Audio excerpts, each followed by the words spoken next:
Precisamente, este capítulo es el que habla no solamente de un hecho que el Señor Jesús dijo que de esta mujer, donde quiera que se predicara el evangelio, se iba a mencionar.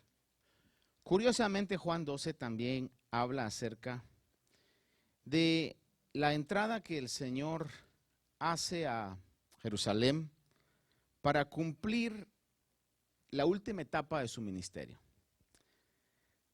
Para que usted y yo podamos comprender un poco de la estructura del Evangelio de Juan. Fíjese que hasta el capítulo 12, es decir, del 1 al 12, está cubriendo, está relatando los 3 años, alrededor casi de 3 años y fracción del ministerio de Jesús. Es decir, del 1 al 12 usted va a leer ahí un recorrido de la vida o el ministerio de Jesús que comprende 3 años. Y del 12 al final, que vendría a ser al capítulo 21, si no me equivoco yo acá, de Juan, habla acerca de una semana. En otras palabras, cuando usted lee el Evangelio de Juan, si lee hasta el capítulo 12, va a haber eventos en la vida de Jesús que se dieron en un periodo de 3 años. Y del 12 al 21 va a haber eventos que se dieron en la última semana de su ministerio. Básicamente es una administración que Jesús tiene a sus discípulos de una manera más personal, más intensa, más condensada. Pero hasta el capítulo 12, entonces, si usted recuerda en el versículo 57 del capítulo 11, dice que los principales sacerdotes y los fariseos habían dado órdenes de que si alguien sabía dónde estaba Jesús, diera aviso para que lo prendieran. Ya estaba entonces él bajo una amenaza oficial, aunque en otras oportunidades habían querido matarlo, no lo habían hecho oficial. Estaba la intención en su corazón, pero no era algo oficial. Aquí ya era oficial. Si lo miran, agárrenlo porque queremos prenderle. Supuestamente para juzgarlo, pero como veíamos el viernes anterior, no era para juzgarlo. Ya en su mente estaba predispuesto, ellos tenían la predisposición que lo iban a matar. Eso era lo que querían hacer con el Señor Jesús. Entonces el Señor se retira a la región de Efraín, que era alrededor de unos 12 kilómetros de Jerusalén, donde estuvo allí por algún tiempo. No dice la escritura cuánto tiempo, pero fueron, según algunos datos históricos, algunas semanas que estuvo fuera de lo que era el territorio de Jerusalén. Antes de regresar, antes de entrar al capítulo 12, el Señor realizó el milagro más, no voy a decir más importante, pero sí quizás el más impactante. Aunque obviamente verlo caminar sobre el agua debe haber sido algo impactante, o verlo calmar la tempestad debe haber sido algo impactante, o la multiplicación de los panes y los peces, etcétera, o la liberación del endemoniado gadareno debe haber sido impactante para los que conocieron al gadareno. Pero el ver la resurrección de un muerto de 4 días, que en las palabras de su hermana le dice: Señor, no abras la tumba porque eso ya hiede, ya tiene un olor de descomposición, ha de haber sido algo realmente impresionante. Y entonces termina su ministerio con una prueba aún totalmente real, totalmente innegable acerca del poder, y testificando con ello que realmente él era el Mesías, él era el Hijo de Dios, que pusieran su fe en él, que lo que él decía lo iba a cumplir. Y obviamente una de las cosas que él dijo repetidamente, y lo dijo a los discípulos, fue: es necesario que vaya a Jerusalén, que sea entregado, pero le repetía: al tercer día voy a resucitar, al tercer día voy a resucitar. Sin embargo, los discípulos, posiblemente por el deseo que tenían de ser liberados de Roma, o el deseo que tenían de que se instaurara el reino, no podían comprender el plan que estaba detrás de la crucifixión. Y en esa semana, cuando Jesús llega, entonces regresa de esa región de Efraín, ya con amenazas de muerte. Porque en el capítulo 11 también vemos que Tomás, cuando Jesús le dice a los discípulos que iba a regresar para poder ayudar a Lázaro, Tomás le dice: pues vamos, si muramos todos allá, porque ya sabía, ya lo presentía. Es decir, regresar a la región cerca de Jerusalén conllevaba un riesgo, era riesgoso. Sin embargo, tenía que ir, porque estaba en el propósito y en la agenda de Dios que fuera. Y cuando llega, dice verso 1 del capítulo 12, entonces Jesús, 6 días después de la Pascua, vino a Betania donde estaba Lázaro, el que Jesús había resucitado de entre los muertos, y le recalco, después de 4 días. No 1, ni 2, ni horas, 4 días. Y le hicieron allí una cena, y Marta servía, pero Lázaro era uno de los que estaba a la mesa con él. Entonces María, tomando una libra de perfume de nardo puro, que costaba mucho, ungió los pies de Jesús y los secó con sus cabellos, y la casa se llenó con la fragancia del perfume. Y Judas Iscariote, uno de los discípulos, el que le iba a entregar, fíjese que cada vez que usted va a leer acerca de Judas, siempre lo identifican como el que le iba a entregar. Qué descripción más horrible, ¿verdad? Pero bueno, merecido se lo tenía ahí. Dice, Judas, el que le iba a entregar, dijo, verso 5, ¿por qué no se vendió este perfume por 300 denarios y se dio a los pobres? Pero dijo esto no porque se preocupara por los pobres, sino porque era un ladrón. Y como tenía la bolsa del dinero, sustraía de lo que se echaba en ella. Entonces Jesús dijo, déjala, para que lo guarde para el día de mi sepultura. Porque a los pobres siempre los tendréis con vosotros, pero a mí no siempre me tendréis. Aquí podemos ver dos extremos. Un extremo de devoción, un extremo de amor, un extremo de sacrificio en María, en esta mujer que derrama ese perfume, y un extremo de odio, de resentimiento, de avaricia y de pecado en la vida de Judas. Dos extremos totalmente opuestos el uno al otro.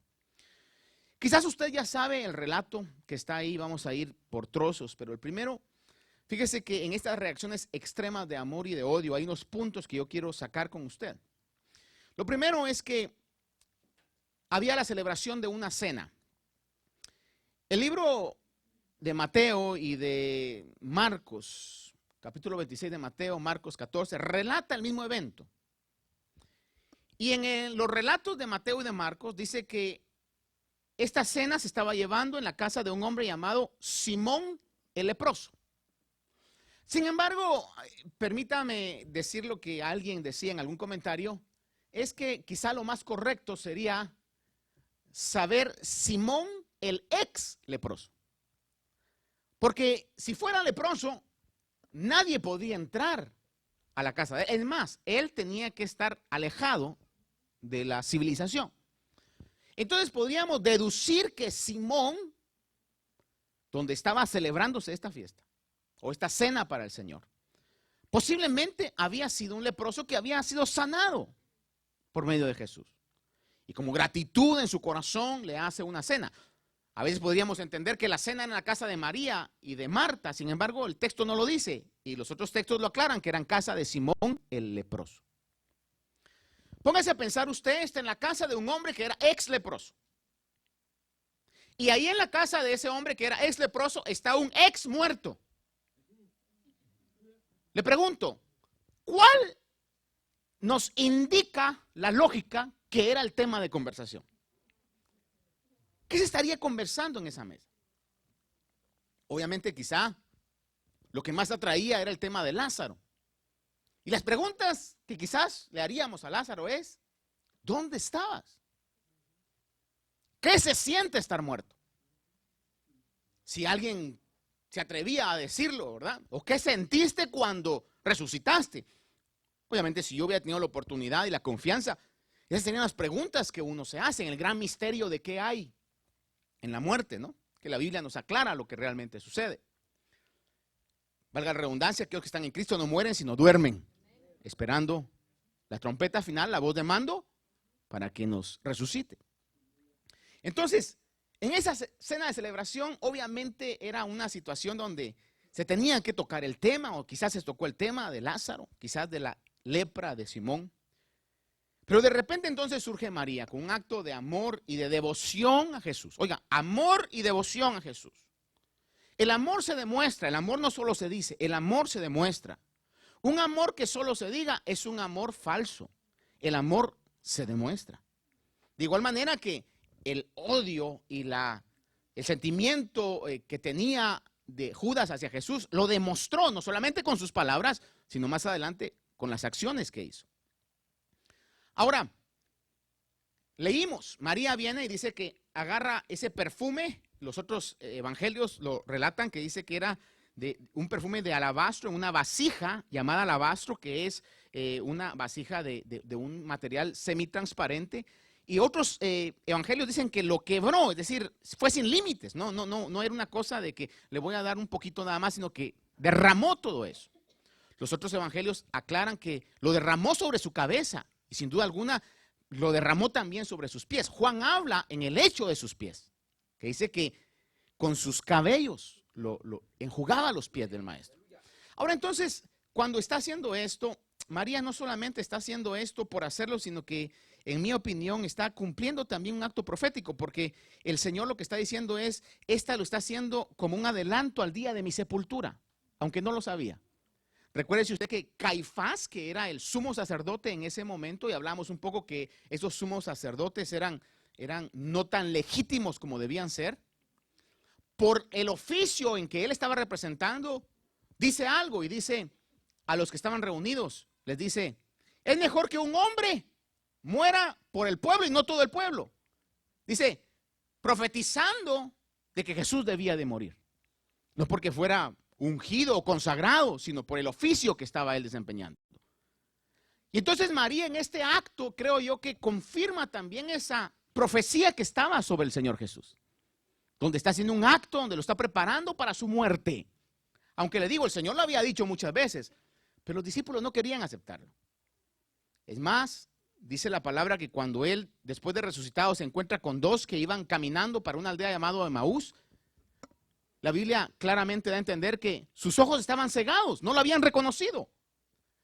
Porque era tanto la decepción que ellos tenían que no podían ver lo glorioso que estaban viviendo. Porque así es, los humanos así somos a veces, nos cegamos. Cuando hay alguna decepción, alguna cuestión, nos cegamos y no podemos ver lo que está detrás de ello, aunque el Señor nos lo haya dicho. Ellos estaban esperando que Él fuera el rey, el que liberara a Israel, y de repente lo miran crucificado, lo miran humillado. Entonces sus sentimientos, su mente los ciega y los bloquea. Entonces María aquí en este caso que derrama ese perfume, lo está haciendo no solamente en un acto de devoción y amor, sino a mi parecer también está cumpliendo una profecía que estaba por venir, que el Señor iba a padecer. ¿Qué era el nardo? El nardo era la raíz de una hierba o de una planta que se cultivaba en India, China, el Tíbet, que llegaba a la región de Jerusalén importada por medio de camellos. Cuando habla de una libra en aquellos tiempos, la libra no constaba de 16 onzas, sino de 12 onzas.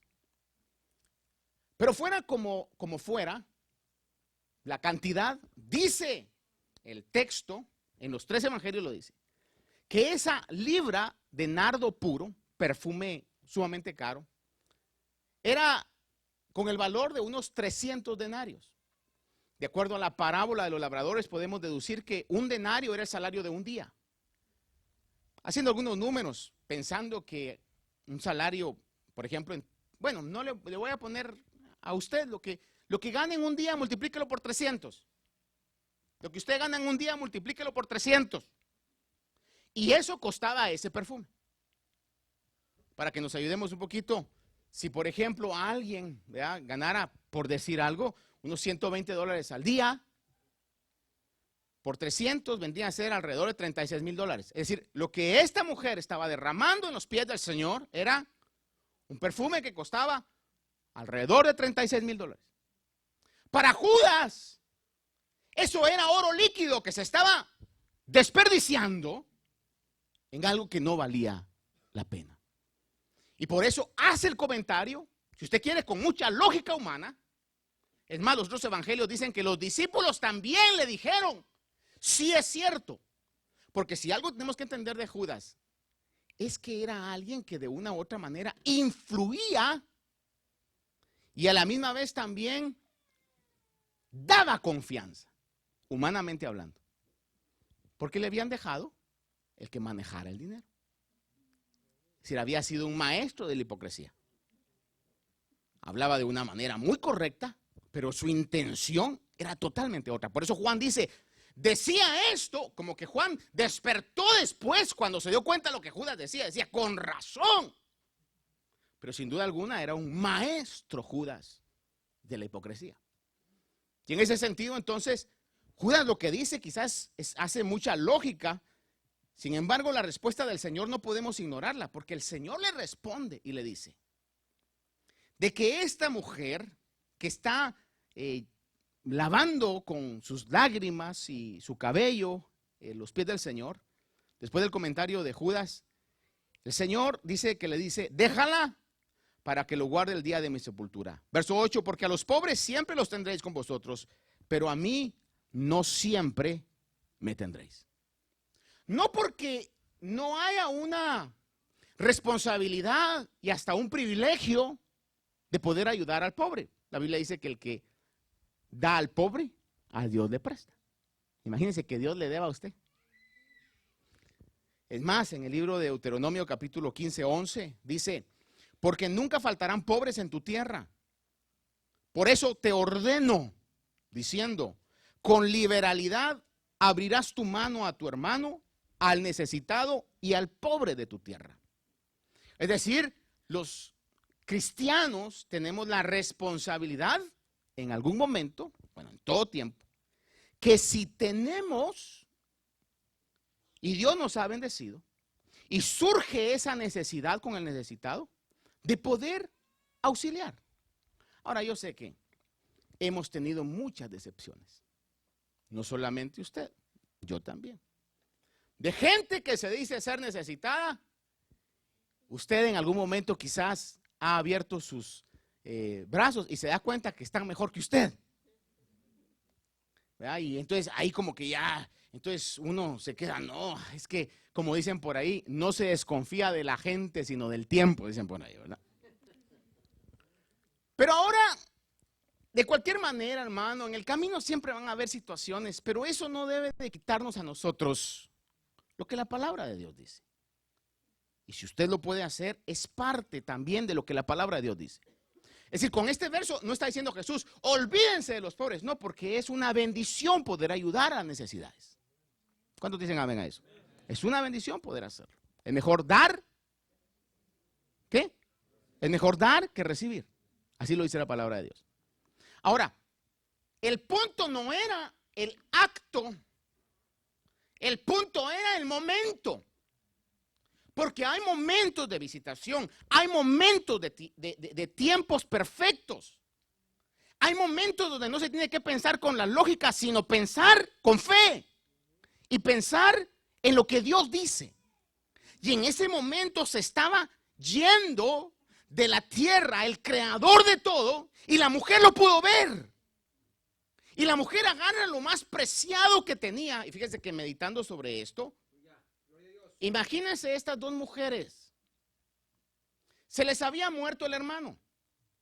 En aquel tiempo se ungía a los muertos con especies aromáticas, porque yo le digo, ellos no embalsamaban.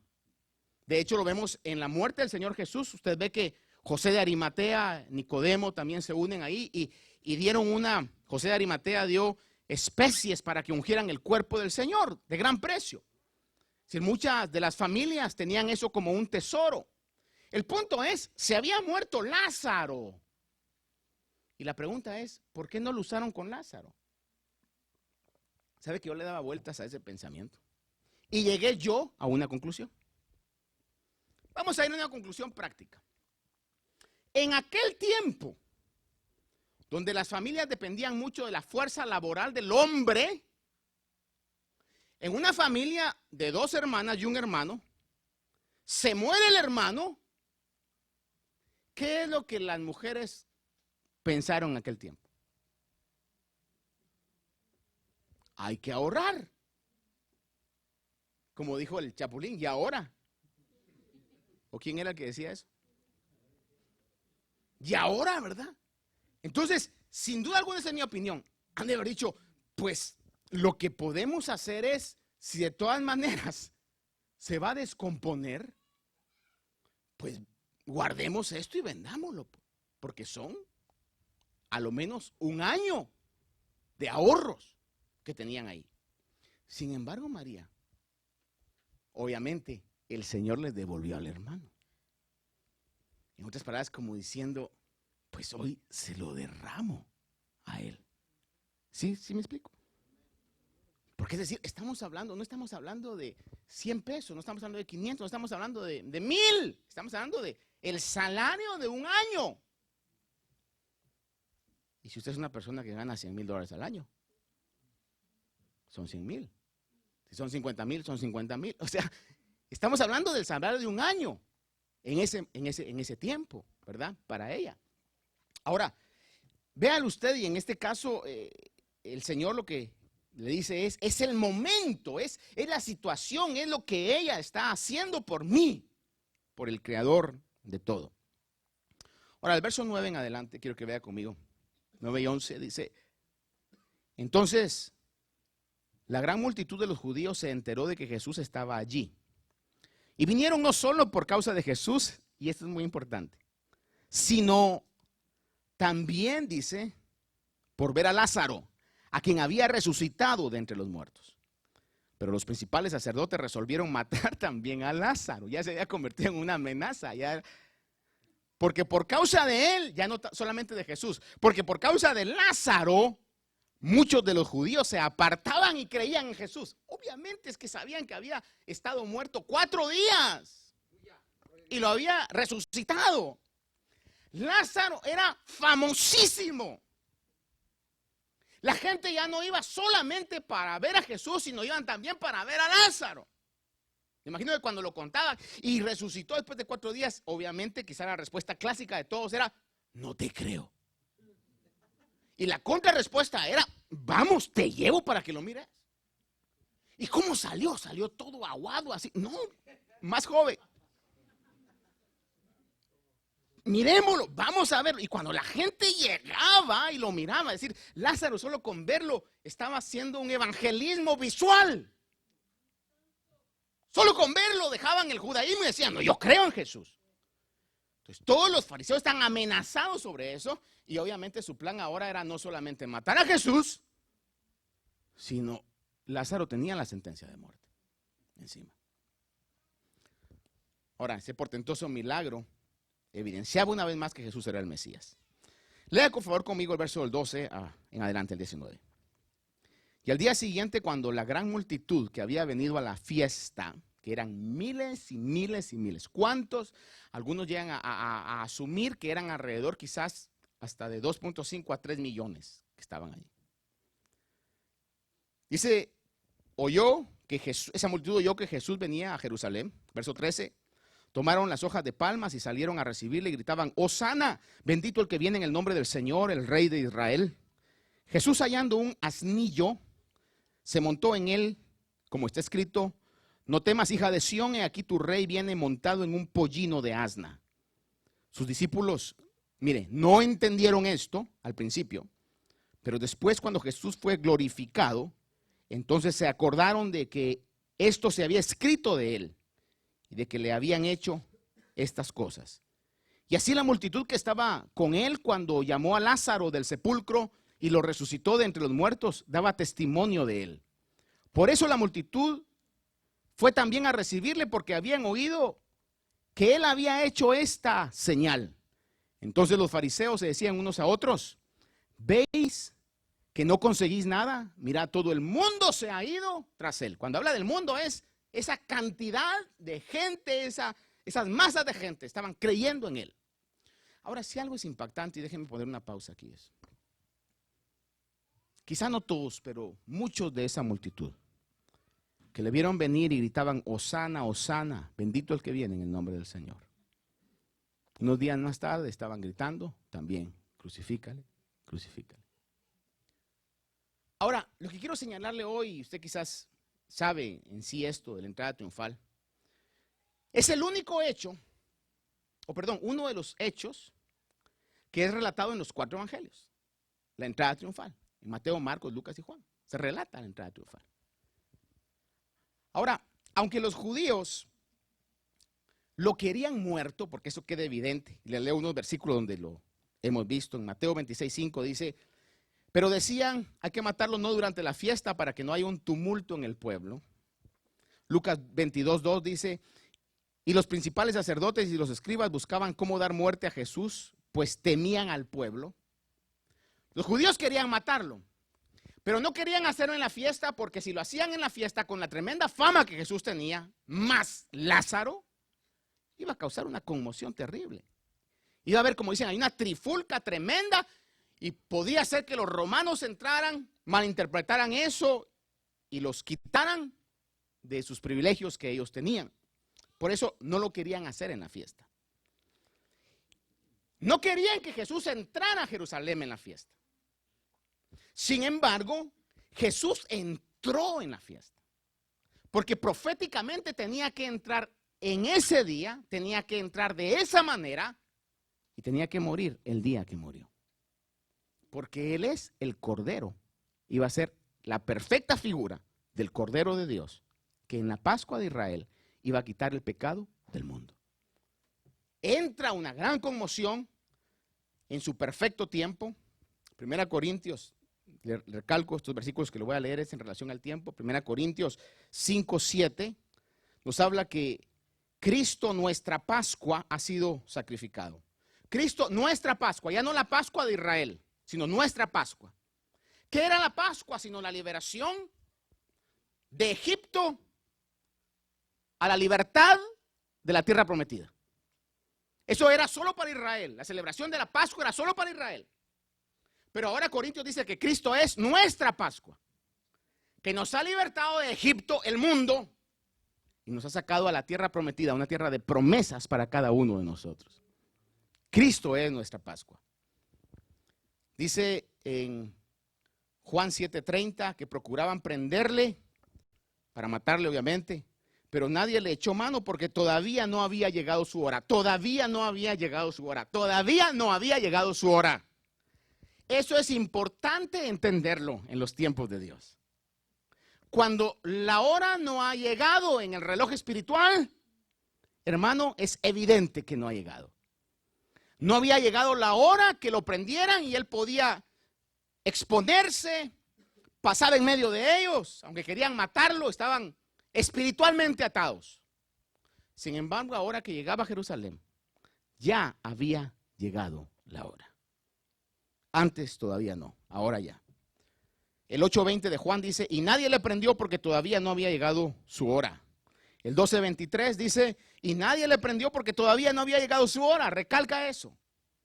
El 10 de Juan, versículos 17 y 18 dice, por eso el Padre me ama, porque yo doy mi vida para tomarla de nuevo. Nadie me la quita, sino que yo la doy de mi propia voluntad. Tengo autoridad para darla y tengo autoridad para tomarla de nuevo. Ese mandamiento recibí de mi Padre. Recalca claramente que a Él no lo mataron, Él dio su vida. A Jesús no lo mataron, Él quiso dar su vida. Por eso podemos interpretar en las palabras del apóstol que dice que nos ha amado con el gran amor que nos amó. Porque no fue que lo agarraron y no me maten, no me crucifiquen, sino que como cordero mudo fue llevado delante de sus trasquiladores. Y aunque pudo pedir 12 legiones de ángeles, cayó su boca y tomó la decisión de poder morir voluntariamente por nuestros pecados, como el Cordero de Dios. El 17:1 de Juan dice, estas cosas habló Jesús y alzando los ojos al cielo dijo, Padre, la hora ha llegado. Ahí sí, la hora ha llegado. Dice, glorifica al Hijo para que el Hijo también te glorifique a ti. ¿Y cómo iba a ser glorificado el Hijo? Por medio de la muerte. Repito, ¿cómo iba a ser glorificado el Hijo? Por medio de la muerte. Le voy a decir algo. Hay cosas en su vida, tómemelo como algo personal. Hay cosas en su vida de glorificación, de gloria, que no se van a poder alcanzar a menos que haya muerte a algunas cosas personales. Ese es un hecho real. 19 de Juan, versos 10 y 11. Pilato entonces le dijo, el rey, a mí no me hablas, porque el Señor estaba callado. No sabes que tengo autoridad para soltarte y que tengo autoridad para crucificarte. Le pregunto, ¿tendría autoridad Pilato para que Jesús quedara en libertad? Él creía que la tenía. Pero Jesús dijo, la hora ha llegado. En otras palabras, diga lo que tú digas, se va a cumplir lo que el cielo ha decretado. Pero él decía, yo tengo la autoridad. Y Jesús le respondió, ninguna autoridad tendrías sobre mí si no te hubiera sido dada de arriba. Por eso el que me entregó a ti tiene mayor pecado, dice. Ahora, fue recibido con un grito. ¿Cuál era el grito? Hosana. Fíjese que esa expresión hosana, que básicamente lo que quiere decir es sálvanos ahora, es lo que quiere decir. Era familiar a los judíos como una aclamación a Dios. Los judíos sabían muy bien qué era lo que hosana quería decir. De hecho, el Salmo 118, versículo 25 y 26, dice, te rogamos, oh Señor, sálvanos ahora. Te rogamos, oh Señor, prospéranos ahora. Bendito el que viene en el nombre del Señor. Desde la casa del Señor te bendecimos. Ellos sabían muy bien lo que hosana quería decir. Es decir, y recuérdese, llegaban a verlo en el portentoso milagro por el portentoso milagro de Lázaro, llegaban a verlo a él, llegaban a ver a Lázaro. Dice que muchos solo con ver a Lázaro creían. Es decir, estaba en la cúspide de su fama. Estaba en la cúspide del éxito. Por eso la cruz ahí no tenía un sentido lógico. El Señor con que hubiera dicho, levántense y peleen, hubieran un levantamiento de Israel. Sin embargo, entró montado en un asno. Cuando los reyes llegaban montados en asno, era una señal de paz. Y eso lo sabía muy bien. Cuando los reyes llegaban a pelear, iban montados en un caballo. Entró en un asno. Entró en paz. Pero eso no quiere decir que no va a volver en un caballo. Apocalipsis 19, todo el capítulo habla. Dice que va a venir en un caballo blanco a hacer guerra y a tomar lo que por derecho es de él. Pero hoy por hoy todavía está el eco de hosana a aquel que viene sentado sobre un asno. Y cuando usted mira los otros relatos se da cuenta que hasta la situación del préstamo, de la renta del asno, fue milagroso. Porque manda a los discípulos y dice, vayan a tal lugar, ahí van a encontrar a una asna con un